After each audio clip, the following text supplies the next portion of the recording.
Hey, today in this video, I'm going to talk to you about how to get healthy after 40.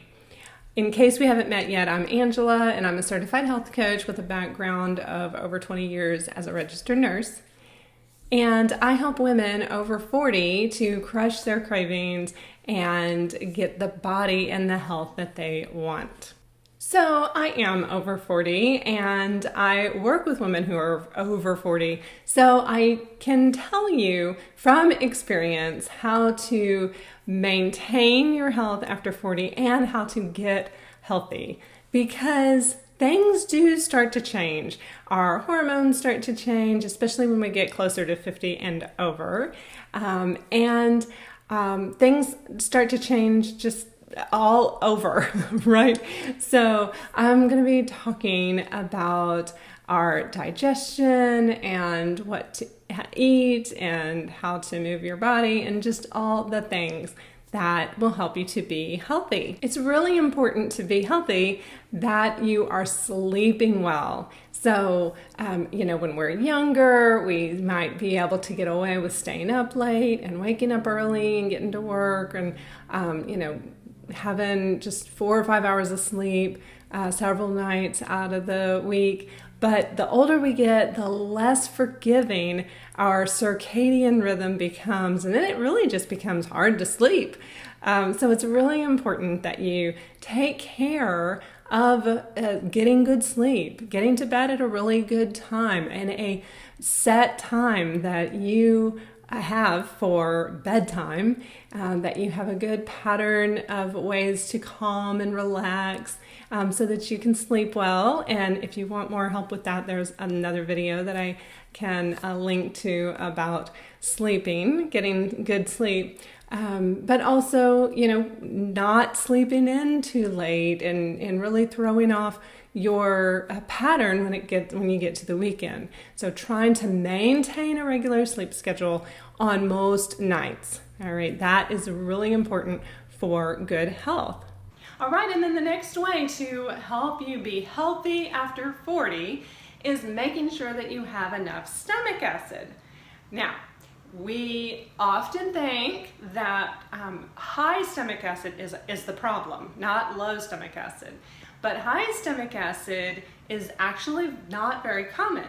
When we have low stomach acid, we can have that gastric reflux and problems with acid indigestion. And that's because the sphincter at the top of the stomach isn't closing well, and stuff is burbling up into the esophagus. That acid is getting up into the esophagus. That isn't as well protected as in the stomach, and that's uncomfortable. That hurts.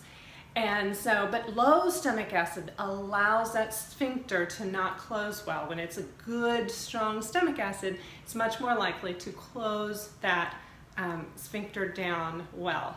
All right, so a lot more that I could say about that, but let's talk about some ways that you can find out if you have enough stomach acid. So one very common way to test this is to take 1/4 teaspoon of baking soda and mix it with 4 to 6 ounces of water. You stir that up real good, and then you're gonna drink that whole mixture as soon as you wake up in the morning. So before you drink or eat anything else, you drink that, and then you time how long it takes until you burp. So when you burp, that means that there was a chemical reaction between the alkaline baking soda and the acidic stomach acid, and the air that comes up shows you that. So if it takes less than 3 minutes, you're great. That's a good amount of stomach acid that your body is maintaining. If it takes over 5 minutes, you're going to want to go to the next step. Testing maybe your labs, checking and seeing from your labs what your protein looks like. That's a good way of seeing if you have enough stomach acid, because we need good hearty stomach acid to break up the proteins in our food whenever we're digesting. All right, and then you can do that test for 3 consecutive days or 3 different days, and then you can kind of get an average, or you can see if it is an actual pattern. All right, so that is one way of testing your stomach acid. All right, and another way that you can test your stomach acid is to actually take some. So this is betaine hydrochloric acid, and it helps to improve your digestion in the stomach. So you take 1 in the middle of a meal and see if you have any kind of heaviness, maybe a little bit of burn and some discomfort. If you don't notice that, you might want to take it in the middle of a few meals before you go up to 2. And so this is a way to see how much additional help you need to improve your stomach acid, to improve your digestion. So I do recommend that you make sure you don't have an ulcer before you do that, or talk to your doctor, of course. But this is one other way that you can test, maybe after you do the baking soda test, because if you're fine, then you don't want to go out and buy these, which aren't expensive, by the way. And these are fine. I don't usually get this brand, but they're fine. They work. All right. And then you can also improve your stomach acid just by taking a little bit of apple cider vinegar. So just in the middle of a meal. And whenever I say a meal, I mean a meal that has protein in it. That's a decent size meal, not just like a little of a snack, not a smoothie or something like that, but a good sized meal that has like beans or meat or eggs, something with a substantial protein with it.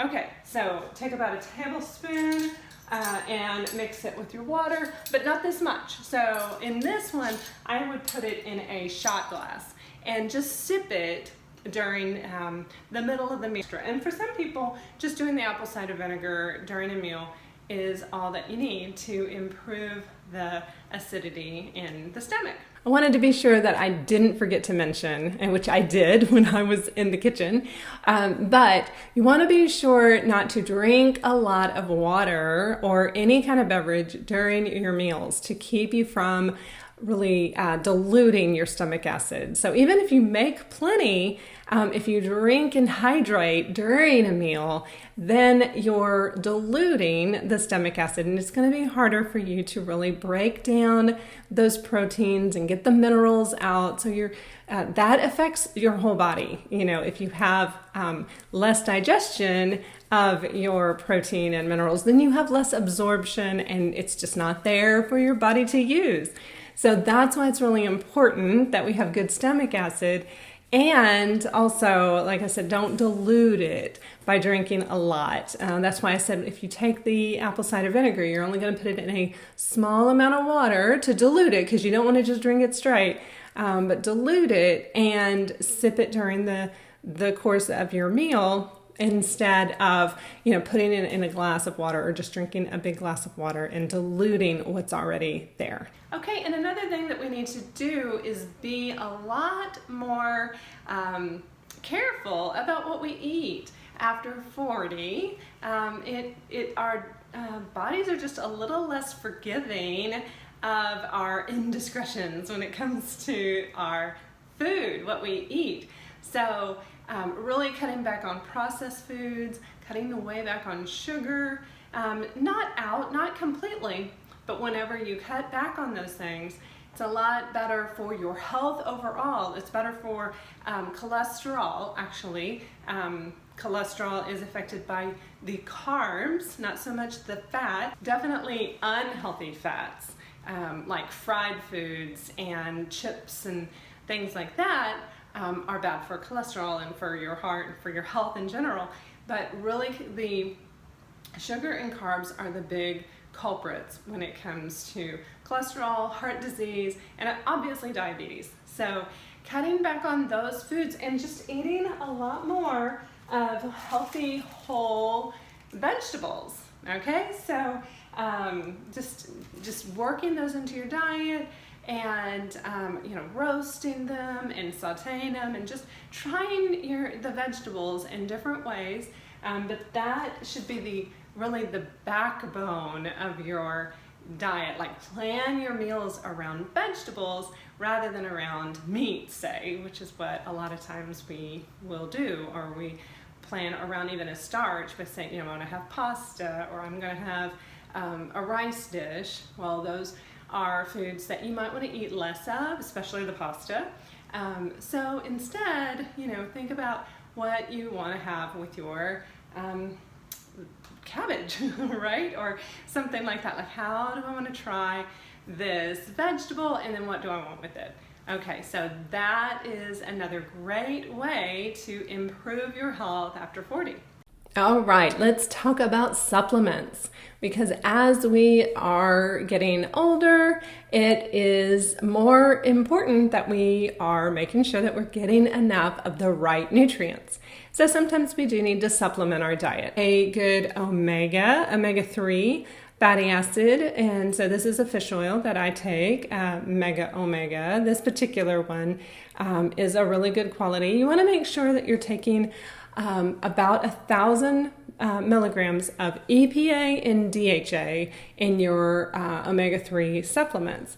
So that's what's going to help the most in reducing inflammation in the body. So don't just look at what it says. It might say on the front, that you're getting 1,000 milligrams of fish oil or of omega-3, but when you look on the back, it has this kind of ambiguous, 500 milligrams of fish oil. So you don't really know what that is, but it'll say EPA is 200 and DHA is 300. So you just kind of need to look at the back for how much actual EPA and DHA, and then decide how many capsules you need to take of that supplement to get 1,000 milligrams.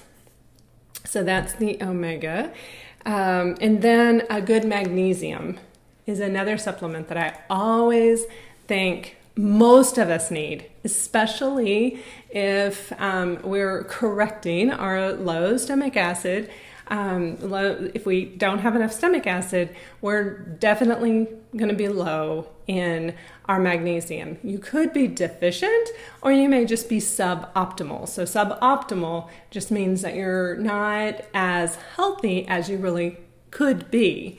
And so the magnesium, this particular magnesium, this is a Jarrow. I like Jarrow brand. They're usually a little bit lower price, but they're still high quality. And so this is an L-threonate is able to pass the blood-brain barrier, and so that helps with calming and helps with sleep. Magnesium helps with sleep, but this one will particularly be able to because of that fact. And then magnesium glycinate is another really good form of magnesium that is just overall beneficial. And then if you have constipation, being low on magnesium could be part of the reason why. And taking a citrate form of magnesium citrate capsules, can help to decrease that problem of constipation. But you have to be careful, because of course if you can take too much of that, you might have the opposite problem, right? So we want to then if you still need more magnesium, and you can find that out by asking for a red blood cell magnesium test at your doctor's office. May or may not be covered on insurance. You might have to pay a little more for it, but it's really good to know where you are in your magnesium, especially when you're supplementing. If you just get the magnesium test, the serum magnesium, it's just going to say how much you have had in the last 24 to 48 hours. It's not going to let you know what is available on the long term with you, because your diet, in addition to your supplementation, is going to let you see how much magnesium, that's all going to affect your magnesium level. Okay. So, a probiotic is also, I think, one of the really essential supplements that almost everybody can benefit from. Our gut is so foundational to our health, just all of our health. If you have inflammation, it could probably be most likely starting in the gut. If you have poor digestion, if you're having bloating and just you're uncomfortable, it may be because of an imbalance in your gut, right? It's not just something you have to live with or something that's normal, which is what I used to think. It was just normal. It's not normal to be really uncomfortable and having lots of gas and going from constipation to diarrhea and just, these things are things we need to talk about whenever we're talking about getting healthy. We got to think about how things are moving along our GI tract. So having a really good quality probiotic is important. And so it really depends on what's going on with you, what probiotics that you want to take. But if you just are looking for a general probiotic, I love to recommend the Spores. So this one is a Spore Probiotic. It's a Mega Spore Biotic. And this particular brand is really great for rebuilding your microbiome. So if you are improving your gut health and you have to repopulate, then that's what a Spore will do. If you take other kinds of probiotics that aren't spores, they are going to most likely just pass through. They can't survive all of the high acidity in the stomach, and really even just being in a capsule, even if you do keep them in the refrigerator, they're not actually alive. And so, but the body does recognize them. They are helpful to improving the gut and calming things down. But the spores will actually have this lasting effect, change the dynamics in the gut, and like I said, repopulate it. Okay, so that is another really good supplement for your health, for your overall improving your health. And then the last one I wanted to talk about is taking a good DK combo. So if you are you want to improve your calcium by making sure that the calcium that you have in your diet is getting in your bones. So what happens in our hardening of the arteries is the calcium is rogue. It's just looking for a place to be if it's not being directed with the vitamin K. So the vitamin D helps your body to hold on to the calcium so you don't just lose it, but then the K directs it into the bones. So a DK supplement is really helpful for making sure that you have healthy bones and arteries and help you from having kidney stones, because that also is made of calcium. So this supplement is actually a K. This is a good high dose of vitamin K 7, which is a good vitamin K to be taking. And because you don't want to necessarily over supplement vitamin D. So if you have a lot of sun exposure and you're getting plenty of vitamin D, then you don't need to worry about taking a K2. So just keeping an eye on your D level. Whenever you get your lab work done, you usually will get a D, kind of let you know what your vitamin D level is, and then you can decide. And a lot of times in the winter, you would want to supplement with generally a lower dose of vitamin D with your vitamin K. So those are some great supplements.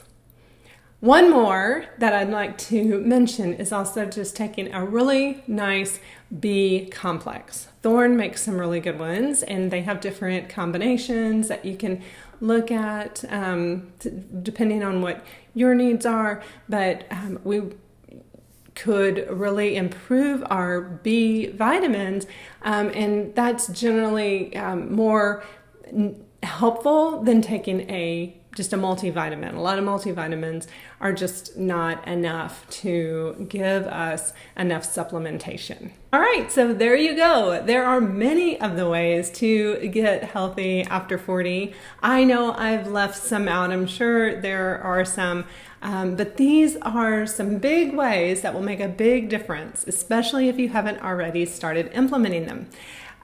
So if these are the kind of things that you want to hear more about, especially if you want to get more consistent about eating healthier foods and getting the sugar and the carbs out of your diet, I really encourage you to subscribe to my channel, because that is what I love to talk about.